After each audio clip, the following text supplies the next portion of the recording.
Hello students, जो बच्चे अभी सेमेस्टर 4 में हैं विनोबा भावे विश्वविद्यालय के, और जो बच्चे चाहे वो आर्ट्स के बैकग्राउंड से हो, मेजर पेपर उनका आर्ट्स हो या मेजर पेपर साइंस हो या मेजर पेपर कॉमर्स हो, सारे बच्चों के लिए बीएससी पेपर कंपलसरी है, जिसकी परीक्षा जो है 27 और 28 तारीख को होने वाली है। 27 और 28 याद रखना, फिर से रिपीट कर रहे हैं, जिसकी परीक्षा 27 जनवरी और 28 जनवरी को होने वाली है। चाहे वो बच्चे आर्ट्स के किसी भी मेजर पेपर के बच्चे हो या साइंस के मेजर पेपर के बच्चे हो या कॉमर्स के मेजर पेपर के बच्चे हो, सबों के लिए बीएससी पेपर कंपलसरी पेपर है।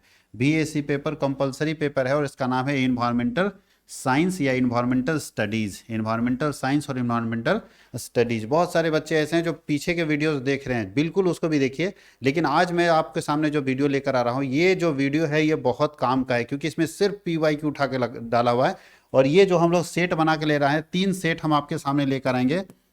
सेट 1, 2 और 3। अभी हम लोग सेट 1 रिकॉर्ड कर रहे हैं। इससे क्वेश्चन 100% आएगा, इससे बाहर नहीं जाएगा, क्योंकि अभी तक जो हम लोग रिकॉर्ड कर रहे थे वो सिलेबस के अकॉर्डिंग था। लेकिन ये पीवाईक्यू है। पीवाईक्यू का मतलब पिछले साल एग्जाम में क्वेश्चन पूछा हुआ है।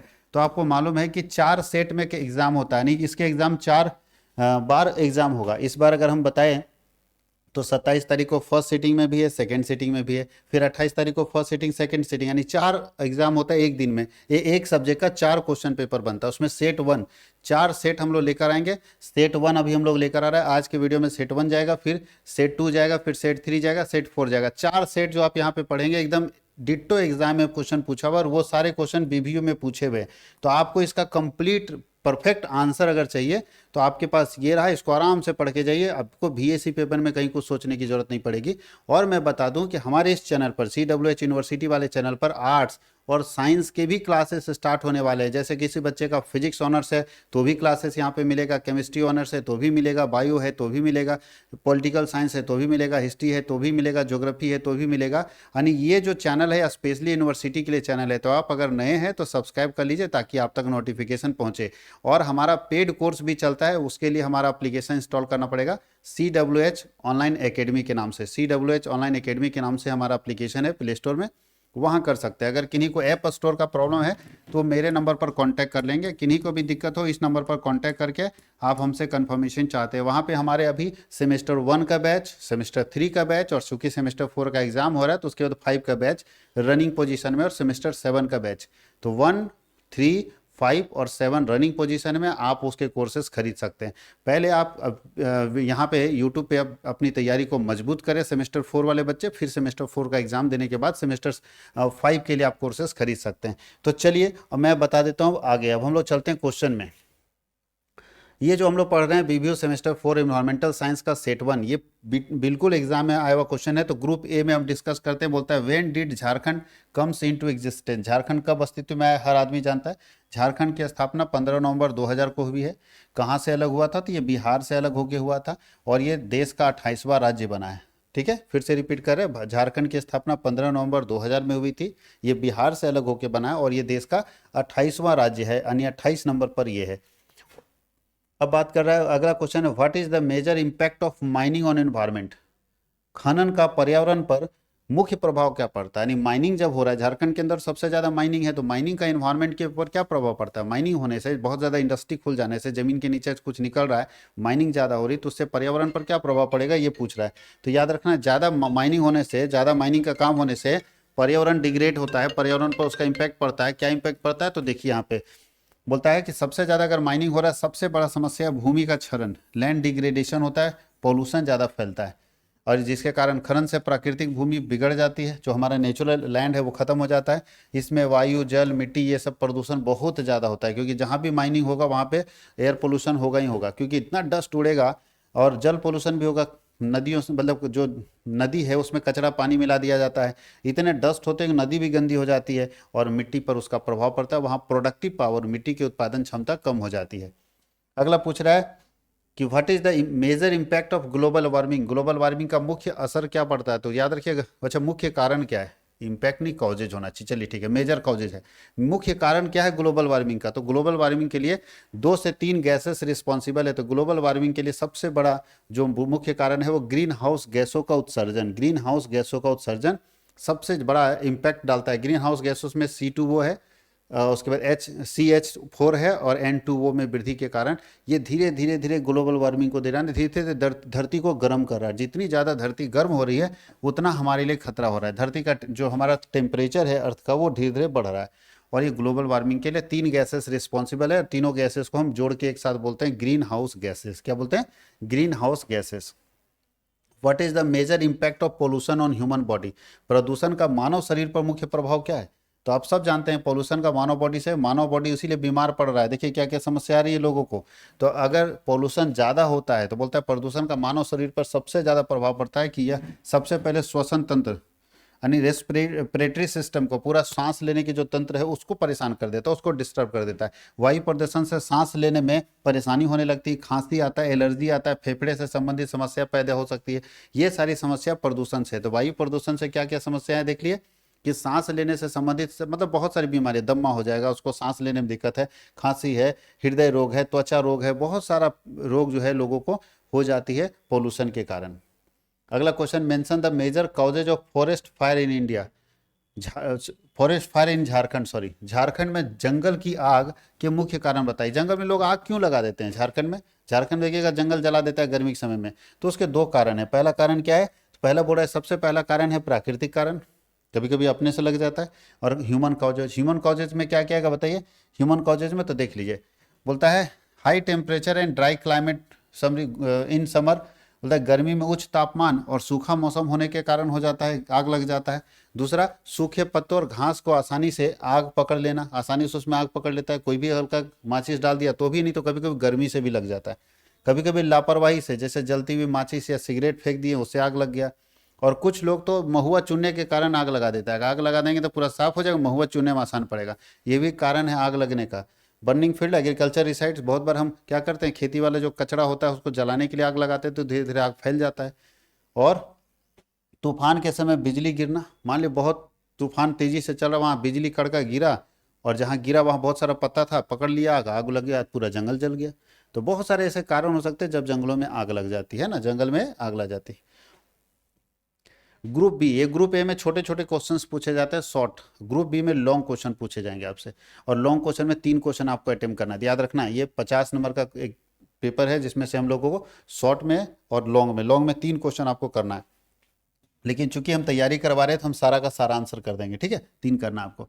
पहला, divide Jharkhand into different geographical regions and describe them briefly, बोलता है झारखंड को अलग अलग भौगोलिक क्षेत्र में बांटिए और उसके बाद वो एक एक करके वर्णन कीजिए। तो झारखंड को बांटने के लिए सबसे पहले आपको बांटना होगा, यहाँ देखिए, झारखंड को इसकी भू संरचना, पठार, पहाड़ और नदी तंत्र में बांटा जा सकता है। 4 इसका जियोग्राफिकल पार्ट है। पहला पार्ट क्या होगा? भू संरचना, भूमि की संरचना कैसी है, पठार, पहाड़ और नदी तंत्र, ये 4 तरीके से आप यहाँ पे बांट सकते हैं। पहला फिर से बता रहे हैं कि पहला होगा फिजिकल स्ट्रक्चर, दूसरा हिल्स, तीसरा प्लेटूज और चौथा रिवर्स, इस 4 तरीके में बांट सकते हैं। सबसे पहले हम बात करते हैं पठार की, तो छोटा नागपुर प्लेटूज की बात करते हैं। छोटा नागपुर में नॉर्थ और सेंट्रल प्लेटूज है, छोटा नागपुर में उत्तरी और मध्य पठार क्षेत्र है। और खास करके यह झारखंड का सबसे बड़ा क्षेत्र है। इसी के अंदर आएंगे कौन कौन से जिले? रांची, हजारीबाग, रामगढ़, बोकारो, धनबाद, कोडरमा, चतरा और लोहरदगा और गुमला, ये सब जो है उत्तरी छोटा नागपुर के अंदर आते हैं ये सारे, इसलिए सबसे बड़ा इसको माना जाता है क्योंकि इसमें कितने जिले हो गए? 1 2 3 4 5 6 7 8 9 10 जिले हो जाएंगे। 10 जिले इसके अंदर शामिल होते हैं। आगे लिखा है the land here is Rocky evaluated, बोलता है यहाँ का जो पूरा है पथरीला जमीन होता है, ऊंचा नीचा जमीन होता है। और उसके बाद है यहाँ कोयला, लौह अयस्क, बॉक्साइड, अबरक जैसे खनिज पाए जाते हैं। और यहाँ नदियां हैं, दामोदर नदी, स्वर्ण रेखा नदी और उत्तर कोयल नदी, ये सारी नदियां इस जगह पे पाई जाती है, जिसको हम लोग बोलते हैं उत्तरी छोटा नागपुर का पठार। क्या बोलते हैं? उत्तरी छोटा नागपुर का पठार। और इस क्षेत्र में ये सारे जिले आएंगे। यहाँ पे नदियां क्या है? उत्तर कोयल है, स्वर्ण रेखा है और दामोदर नदियां हैं। यहाँ पे खनिज क्या है वो भी आपको दे दिया। दूसरा, हिल रीजन कौन कौन सा है, कौन कौन सा पहाड़ी एरिया है झारखंड का? तो पहाड़ी क्षेत्र कौन है? उच्च भूमि क्षेत्र जिसको बोलते हैं। तो पहाड़ी क्षेत्र बोलते हैं इस क्षेत्र में पहाड़ और पर्वतमालाएं ज्यादा है। प्रमुख पहाड़ियां क्या है? तो पारसनाथ, गिरिडीह इसके अंदर आता है। दूसरा, नेतरहाट इसके अंदर आता है, पलामू इसके अंदर आता है, राजमहल इसके अंदर, सब पहाड़ी क्षेत्र है। खाली पहाड़े मिलेगा, पारसनाथ पहाड़ी, नेतरहाट पहाड़ी, पलामू पहाड़ी, राजमहल पहाड़ी, ये सारी पहाड़ियां इसके अंदर आती है। पारसनाथ पहाड़ी बोलता है 1365 मीटर, झारखंड की सबसे ऊंची पहाड़ी है, तो आप जानते ही हैं। आगे लिखा यह क्षेत्र वन्य जीव और जनजातीय आबादी के लिए प्रसिद्ध है। यहाँ पे पूरा जंगल मिलेगा, वन्य जीव मिलेंगे, जंगल है तो जंगली जानवर मिलेंगे, और आदिवासी क्षेत्र यहाँ पे है, सारे जगह पे आदिवासी बहुत ज़्यादा मिलते हैं। सी ऑप्शन में प्लेन ऑफ झारखंड, कौन सा ऐसा है जो समतल जगह झारखंड में? झारखंड में नदियाँ, वैलीज, ठीक है, लोलैंड्स, मैदानी क्षेत्र कौन कौन सा है? तो झारखंड में कुछ मैदानी क्षेत्र हैं जहाँ पे एकदम समतल है। हम लोग हजारीबाग में रहते हैं, ये उत्तरी छोटा नागपुर है तो हम लोग पठारी क्षेत्र में हैं। लेकिन पूरा का पूरा समतल तो ये बोला जाता है, यह क्षेत्र संथाल परगना और दक्षिण पूर्वी जिलों में मिलता है, जहाँ पे पूरा समतल है, जिसके अंदर कौन कौन से जिले आते हैं? देवघर आता है, दुमका आता है, जामताड़ा आता है, पाकुड़ आता है, गोड्डा आता है, साहिबगंज आता है। एकदम समतल, वहाँ पे पहाड़ पठार कुछ नहीं है, ना पहाड़ है ना पठार है, एकदम समतल जगह है। These plains are formed by Ganga and its tributaries. यहाँ पे बोल रहा है गंगा और उसकी सहायक नदियाँ एक तरह का जो है उर्वर भूमि बनाती है, उपजाऊ भूमि बनाती है। यहाँ का मिट्टी जो है उसमें धान की फसल, मक्के की फसल, गेहूं की फसल और दाल की फसल जबरदस्त होती है। यहाँ का टेम्परेचर बोलता है यहाँ उच्च तापमान होता है और मध्यम वर्षा, यानी टेम्परेचर हाई रहता है, गर्मी ज़्यादा होती है और बारिश कम होती है। इस क्षेत्रों में जो मैदानी क्षेत्र है वहाँ पे बारिश कम होती है और गर्मी ज़्यादा रहता है। और उसके बाद है राजमहल ट्रैप रीजन, जिसको राजमहल ट्रैप बोलते हैं। तो राजमहल ट्रैप क्या है? तो राजमहल की वही पहाड़ियाँ फॉन्ड मेनली साहेबगंज और पाकुड़ डिस्ट्रिक्ट मिलकर राजमहल का ट्रैप बना देता है। साहेबगंज और पाकुड़ मिलके क्या करता है? राजमहल का ट्रैप बना देता है। यह प्राचीन ज्वालामुखी लावा से बना हुआ क्षेत्र है, नहीं बहुत पहले यहाँ ज्वालामुखी विस्फोट हुआ तो उससे बना हुआ क्षेत्र ये है। यहाँ पे आपको मिलेंगे काले बेसाल्ट पत्थर, एकदम ब्लैक स्टोन इसको बोलते हैं, जिसे राजमहल ट्रैप कहा जाता है। यहाँ जीवाश्म मिलेगा आपको, और यह क्षेत्र धीरे धीरे गंगा नदी की ओर ढलान लिए हुए हैं। ये हमारे पास कुछ क्षेत्र हैं। चलिए दूसरे क्वेश्चन की तरफ चलते हैं। फर्स्ट हम लोग पढ़ लिए, सेकंड क्वेश्चन है define environmental degradation, describe the causes of environmental degradation. पर्यावरणीय गिरावट को परिभाषित करें, पर्यावरणीय गिरावट के कारणों का वर्णन करें। आखिर क्या हो रहा है कि इन्वायरमेंट डिग्रेड हो रहा है, पर्यावरण गिरता चला जा रहा है, उसका गिरावट होता चला रहा है, उसके कारण क्या है? तो चलिए कुछ कारण यहाँ पे भी है, कॉजेज देखिए यहाँ पे पढ़ लीजिए। पहला, पर्यावरण के खराब होने का सबसे बड़ा कारण है इंडस्ट्रियलाइजेशन एंड अर्बनाइजेशन। हम अपने यहाँ बहुत ज़्यादा इंडस्ट्री लगा रहे हैं, जिसके कारण हमारा आसपास का पर्यावरण बहुत, झारखंड का पर्यावरण रहने के लायक बहुत बेहतर था। यहाँ की आबो हवा बहुत शुद्ध थी, सही थी, लोग बीमार लोग यहाँ के ठीक हो जाते थे। अभी उल्टा हो गया, इतना ज़्यादा इंडस्ट्री खुल गया कि हर जगह डस्ट है, यहाँ रहना मुश्किल हो जा रहा है, लोग बीमार पड़ जा रहे हैं, यहीं पर बीमार पड़ रहे हैं। और अर्बनाइजेशन, शहरीकरण के कारण, शहर बनाने के चक्कर में लोग पेड़ों को काटते जा रहे हैं, पर्यावरण को नुकसान पहुंचाते जा रहे हैं। तो एक कारण यह है। दूसरा कारण है डिफोरेस्टेशन, वनों की अंधाधुंध कटाई, वनों को काट के वहां पे घर बनाए जा रहे हैं, जंगल को काट काट के शहर बसाए जा रहे हैं, ये भी एक बहुत बड़ा कारण है। पोल्यूशन भी बहुत बड़ा कारण है। हमारे यहाँ एयर पोल्यूशन बढ़ गया, वाटर पोल्यूशन, सॉइल पोल्यूशन और नॉइज पोल्यूशन सब बढ़ रहा है। शांत शहर था, ट्रैफिक बढ़ने लगा, भीड़ बढ़ने लगी, धीरे धीरे धीरे सारे पोल्यूशन आने लगे। और क्या है? ओवर, बोलता over use of natural resources, जो हमारे पास नेचुरल रिसोर्स उसका ज़्यादा यूज हो रहा है, चाहे वो पानी हो, चाहे हर चीज़ का ज़्यादा इस्तेमाल होना हमारे लिए खतरनाक हो सकता है, क्योंकि वो पोल्यूशन क्रिएट करेगा। एग्रीकल्चर एक्टिविटी के कारण हम लोग इतने कीटनाशक और इतने सब कुछ डाल रहे हैं, उसके कारण भी इम्पैक्ट पड़ रहा है। एग्रीकल्चर एक्टिविटीज़ के कारण भी हमारे यहाँ इम्पैक्ट पड़ रहा है। कोई दिक्कत किसी को? यहाँ पे नंबरिंग गड़बड़ा गया, सी के बाद डी होना चाहिए, ई होना चाहिए। एग्रीकल्चर एक्टिविटी के कारण, क्योंकि वहाँ पे कीटनाशक और उर्वरक का प्रयोग हो रहा है। उसके बाद माइनिंग एक्टिविटी के कारण, माइनिंग एक्टिविटी लगातार चल रहा है, जिसके कारण हो रहा है। पॉपुलेशन बढ़ने के कारण भी हमारे यहाँ डिग्रेडेशन हो रहा है। पॉपुलेशन ज़्यादा हो जाने के कारण भी हमारे यहाँ जो है हमारा पर्यावरण गड़बड़ा रहा है, हमारा पर्यावरण डैमेज हो रहा है, डिग्रेड हो रहा है। नेक्स्ट क्वेश्चन है describe the role of human activity in accelerating climate change. बोलता है जलवायु परिवर्तन को तेज करने में मानवीय गतिविधि की भूमिका। यानी जलवायु जो परिवर्तन हो रहा है, क्लाइमेट जो चेंज हो रहा है, उसमें मानव क्या कर रहा है? मानव कौन सी ऐसी गलती कर दे रहा है जिसके कारण क्लाइमेट चेंज बहुत तेजी से हो रहा है? पहले हमारे यहाँ गर्मी मैक्सिमम पड़ती थी 40 डिग्री, इस बार 45 पहुंच गया है। और आपको याद रखिएगा 10 साल या 15 साल के अंदर आप 55 डिग्री सेल्सियस में जिएंगे, मतलब वही हाल हो जाएगा जो सऊदी अरबिया में है, रेगिस्तान वाला क्षेत्र में। 55 डिग्री टेम्परेचर का मतलब आप झेल नहीं पाओगे।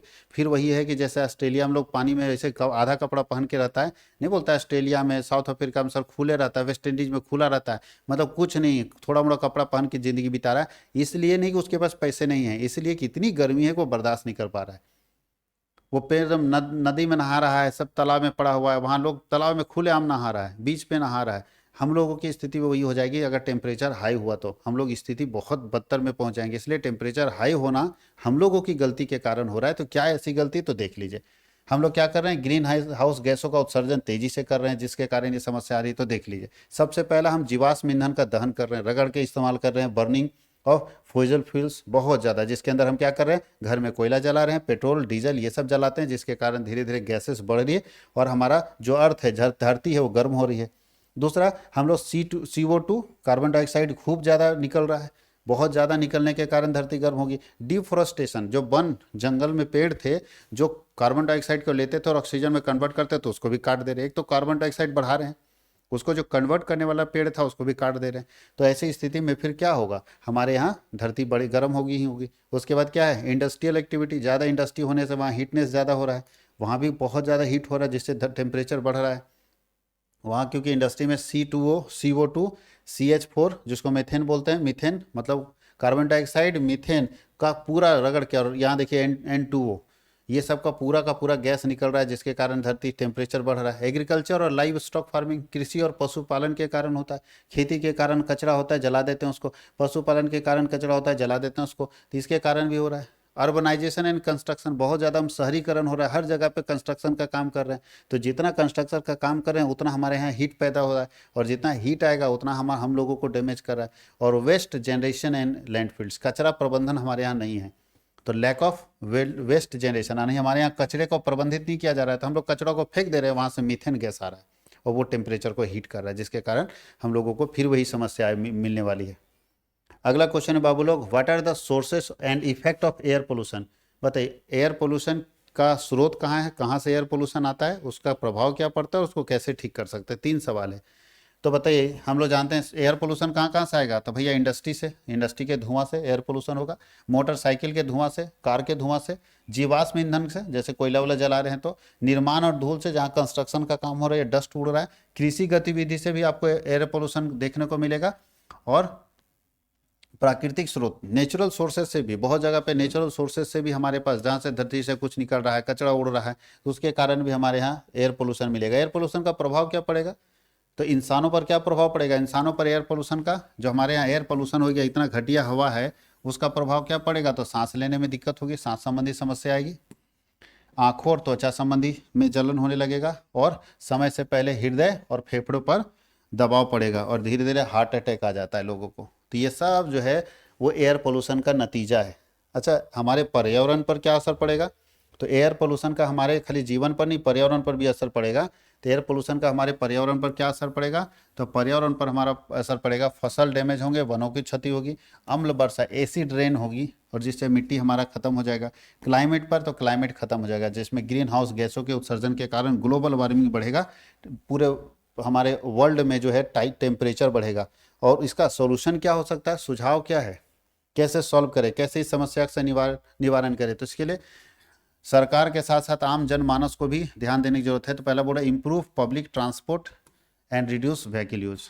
कोशिश ये करना चाहिए कि पब्लिक ट्रांसपोर्ट का इस्तेमाल करें, पर्सनल गाड़ी ना रखें। सरकार को जिम्मेदारी, हर जगह सरकारी बस चला दे, पर्सनल गाड़ी नहीं रहेगा तो एक बस में 50 आदमी जा सकता है, और ऐसे 50 आदमी जाने के लिए 50 को गाड़ी जला रहा है। एक गाड़ी में 50 आदमी जाएगा तो एक गाड़ी ना कार्बन डाइऑक्साइड छोड़ेगा, अरे ये 50 गाड़ी तो 50, मान लो एक गाड़ी अगर 1 kg छोड़ रहा है तो 50 kg छूटेगा। तो इससे बढ़िया ये ना है कि हम लोग पब्लिक ट्रांसपोर्ट का ज़्यादा इस्तेमाल करें। दूसरा, वनीकरण, पेड़ लगाएं ज़्यादा से ज़्यादा। औद्योगिक उत्सर्जन को नियंत्रित करें, जो उद्योग से कचरा आ रहा है उसको मैनेज करें, उसको सही करें, फिल्टर करके तब बाहर लेके जाएं। उचित अवशिष्ट प्रबंधन, हमारे यहाँ वेस्ट मैनेजमेंट बढ़िया होना चाहिए, प्रॉपर होना चाहिए, और लोगों को जागरूक करें इसके बारे में, और सरकार इसके लिए पॉलिसी बनाए, लोगों को जागरूक करे कि भैया ये हमारे लिए ही खतरा है, हम अपने लिए ही खतरा लेकर आ रहे हैं, अगर हम कचरे को मैनेज नहीं करेंगे, सही नहीं करेंगे, तो हम ही लोग को दिक्कत होने वाला है। 5वां नंबर क्वेश्चन है, discuss the role of research and data collection in biodiversity management. बोलता है बायोडाइवर्सिटी मैनेजमेंट करने में क्या रिसर्च और डेटा कलेक्शन की क्या भूमिका है। क्या लगता है, आज जो हमारे देश में कचरा प्रबंधन के लिए कुछ नहीं है, तो इसके लिए रिसर्च का कोई काम होना चाहिए या डेटा मैनेजमेंट का कोई काम होना चाहिए। तो जी हाँ, बिना रिसर्च का आप कुछ कर पाएगा, अगर कोई रिसर्च करके कोई ऐसी मशीन बना देता है जिसमें कचरा डालिए और कचरे को मैनेज कर दिया जाए, वेस्ट को मैनेज कर दिया जाए, उससे कुछ बना दिया जाए, रिसर्च कर दिया गया कि जो गीला कचरा है या जो सूखा है प्लास्टिक वगैरह, उससे हम दूसरा चीज़ बनाएंगे, उससे हम ये सब चीज़ बना सकते हैं, तो हम प्लास्टिक को चुन के लाएंगे, उससे हम बनाएंगे, तो कम से कम वेस्ट मैनेज तो हो गया ना। जो कचरा था, जो फेंका रहा था कचरा, उससे हम कोई सामान बना के मार्केट में बेच रहे हैं, तो वेस्ट मैनेजमेंट के लिए कोई ना कोई रिसर्च करना पड़ेगा, तो रिसर्च बहुत मददगार होता है। तो चलिए देखिए रिसर्च का क्या इस्तेमाल हो सकता है। तो रिसर्च ये सारे काम कर सकता है। सबसे पहले आइडेंटिफाई करेगा स्पेसीज को और इकोसिस्टम को, प्रजातियों और इकोसिस्टम की पहचान करेगा, इसके लिए रिसर्च वैज्ञानिक को मदद करता है। बायोडाइवर्सिटी में बदलाव का पता लगाने के लिए डेटा कलेक्शन मदद करता है। उसके बाद बोलता है कंजर्वेटिव में प्लानिंग, संरक्षण प्लानिंग के लिए रिसर्च, संरक्षण के लिए वैज्ञानिकों को जरूरी सबूत मिलता है। सरकार को नीति और निर्णय लेने के लिए भी आपको डेटा सरकार को अवेलेबल मिल जाता है आसानी से कि भाई इतनी समस्या है, इतने लोग मर रहे हैं, तो डेटा भी कलेक्शन होना चाहिए।